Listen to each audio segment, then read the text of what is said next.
A. That's where we begin. A is for animals. A is not for animals. No, it's not stories about animals. No. It's for answers. Yeah. All right.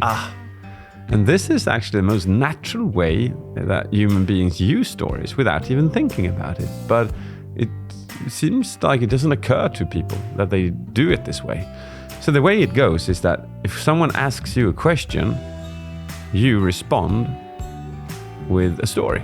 You don't respond with a number or a fact or some kind of just a information outflow. You respond with a story. Okay. And what I do when I do these workshops, just to give people an insight on how tremendously many stories we human beings have in our head, they get 2-3 minutes to just give the other person a random object that they can just come up with. And the other person then has to tell a story about that object. And they can only go on for like 15 seconds. So even if the story is super interesting, they have to stop it. The only purpose of this is to see, can this person bring out stories to like practically any random object? And they can. So we're going to do it, Lucas. Okay. And I have not prepared you for what I'm going to say. No. And I don't even know what I'm going to say or which I'm going to give you. But I'm going to take out a timer and I'm going to give you can tell a story of each of these objects for 15 seconds. Okay. Yeah. Okay. So, and I'm going to do 3 objects. So it's going to be like a total of 45 seconds of stories. It's going to be 3 stories. Okay. And the way you do this is I'm going to just say this object to you.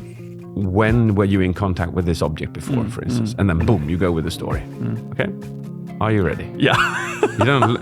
You look very tense, though. It's like loosen up, have fun. Yeah. All right, and you are allowed to think and give it like 5-10 seconds. You're like, okay, I've got it. Yeah, so you don't have to jump in, but the faster you jump in, the more impressive it is, of course. Okay. Yeah, obviously. Okay, boom. Number 1, autumn leaves. Oh. When I was a kid, I used to dig holes in the autumn leaf piles and crawl in. And I remember distinctly, when you were completely covered and it's damp. That was great. Candle. You know what? I forgot the candle lit. And I knew I forgot it. When was this? I was in the car. It's a couple of weeks back. And I was driving away from home and then realizing, no. Yeah. Oh, God. Okay. I got you. Stop. Rose. Red rose. So our garden, my wife is a florist. And every year it's 5 new roses in this garden. And it may sound lovely, but a lot of them are pains. Stop. Okay, good. That's an example. And we could literally just keep on doing this for an entire hour and you would be able to spit out the story for each object that I give you. So that means that when you're in a conversation with someone or you're in a meeting and someone asks you a question, you respond with a story instead of a fact or information. It's just human nature. And what's so cool with this is that as soon as I've said this, you can start, as a listener to this pod, and you, Lucas, you can start listening to how people actually communicate when they communicate. And you'll notice that the natural way of communicating is a story to a question. But as soon as we end up in a corporate environment, in a meeting, we tend to stop doing that.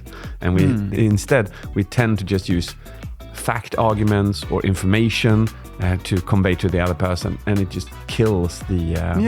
it's easier to go into logical reasoning instead of telling a story that connects. Yeah, but the story who gives proof to the logical reasoning will be more powerful. Yeah, will be more powerful.